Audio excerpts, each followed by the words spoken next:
Now, let's go on. Not only who God is, what God has decreed, what God has done in history, in the gospel, and in you, but what God will do. This is something that I, as a Christian of many, many years, over 30 years, if there's any truth that I have to remind myself of, it's this one, more than any other truth. You know, people will say, this is the only life you get. You can't hit replay. You can't hit replay. This is the only life you get. That's true. But this is not as good as it gets. What is waiting for us? Future grace.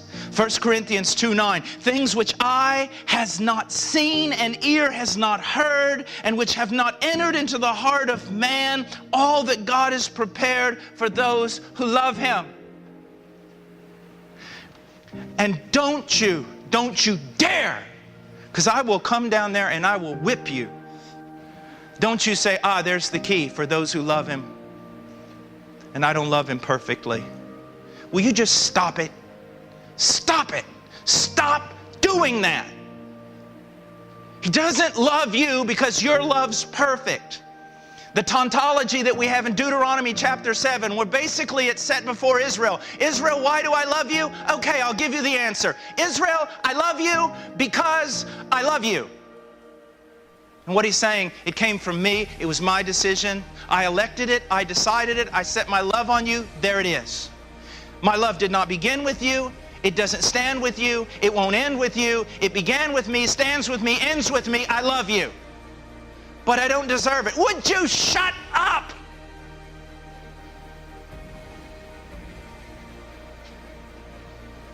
See, Jamie, you don't have to be cultured or intelligent to preach here.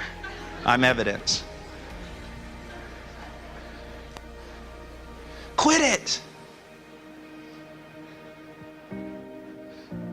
There's a counseling, well, it's a funny thing on YouTube my wife showed me the other day, and she loves it because the person comes into this counselor and they tell all the problems, and the counselor says, well, I can answer this in 2 words. Stop it. Stop it.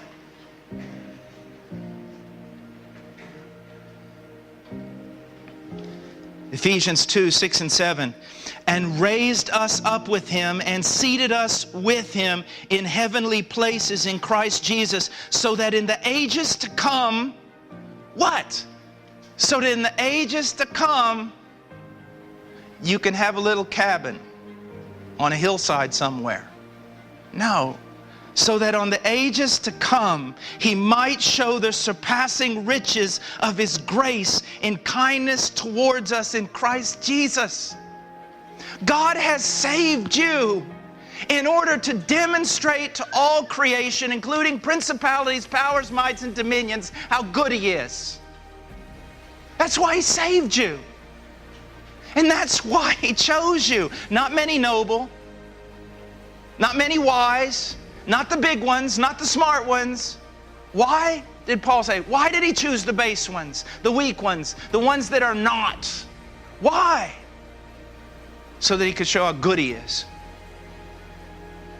Lavishing the greatest blessings, turning over the inheritance of His own Son to the worst humanity has to offer. Imagine if someone was getting bad press, a billionaire was getting bad press, that he wasn't charitable. And so he just picks you and says, I'm going to use you for a special purpose. I'm going to lavish all my wealth upon you so that every time someone looks at you, they understand how charitable, how good, how loving, and kind I am. How many of you would sign up for that? That's what God has done. Let me put it this way. That when you walk into glory, it will be an object lesson for all creation. Even creation that we don't even know or understand. And they will look at what you were, what you are, what God has done, the grace He has poured out on you.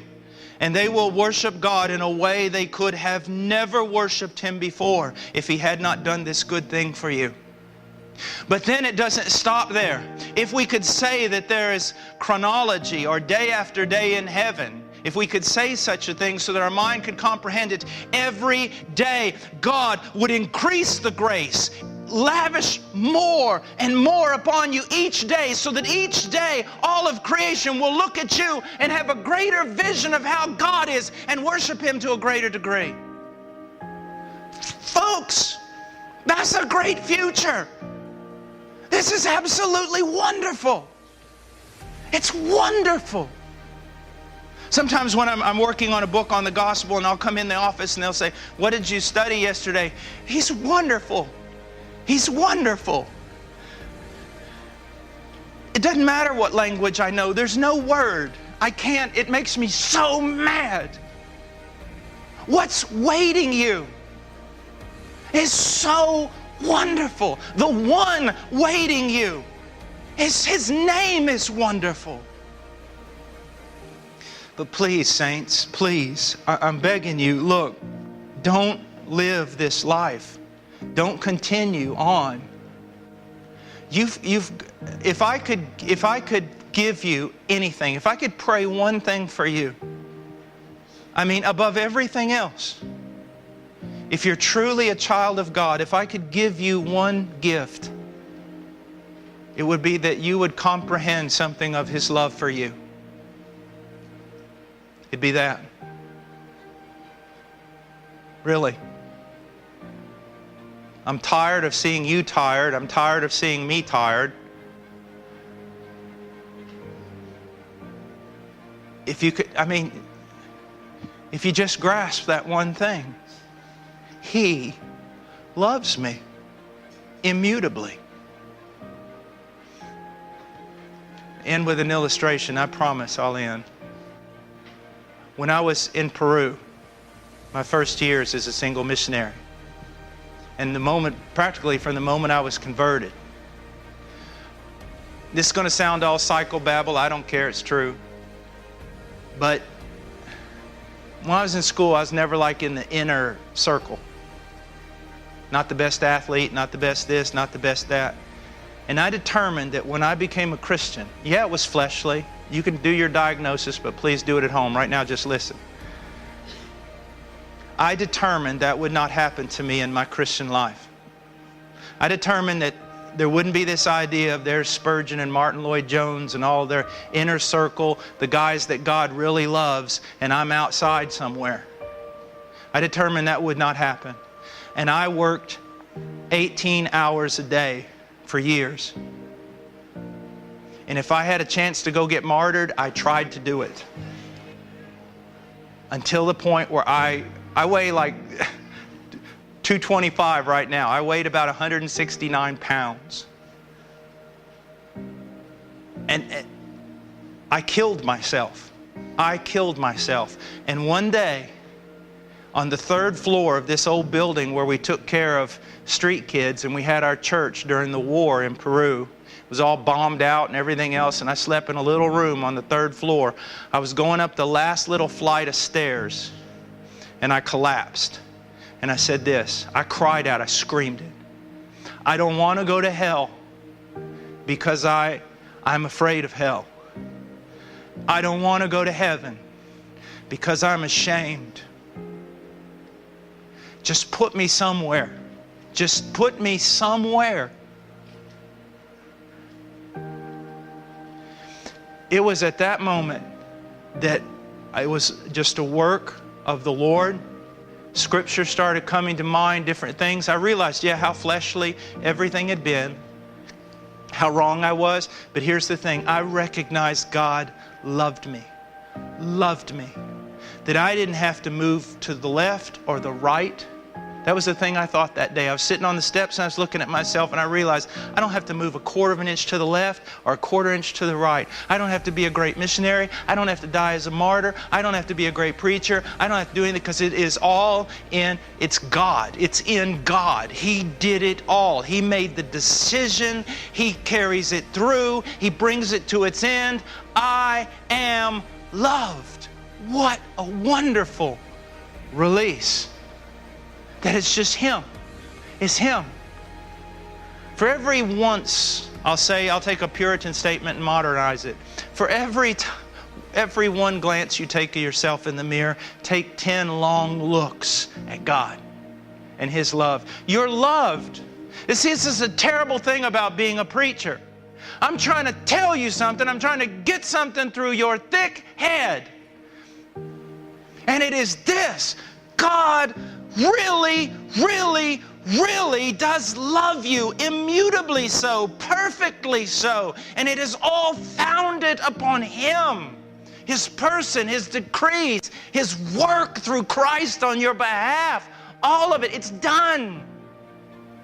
It's done. You've got to walk in that. You've got to keep yourselves in the love of God. You've got to keep thinking it, believing it, walking in it, talking it, fighting to believe it if necessary. Believe it. You're loved. If you're here today and you're not a Christian, and all those things I said about the holiness of God being a wonderful joy to the believer, it's a terror to you. It's a terror. The only way it changes is in Christ. Come to Christ. And some of you who are so storm-tossed believers, you're so storm-tossed and afflicted. Just, that God would use what's said here today to prove to your heart and your mind that you are deeply and dearly loved. Let's pray. Father God, please, please, please break through, Lord, every wall, and that we would all have a greater and firmer grasp on your settled, royal, covenantal love. In Jesus' name.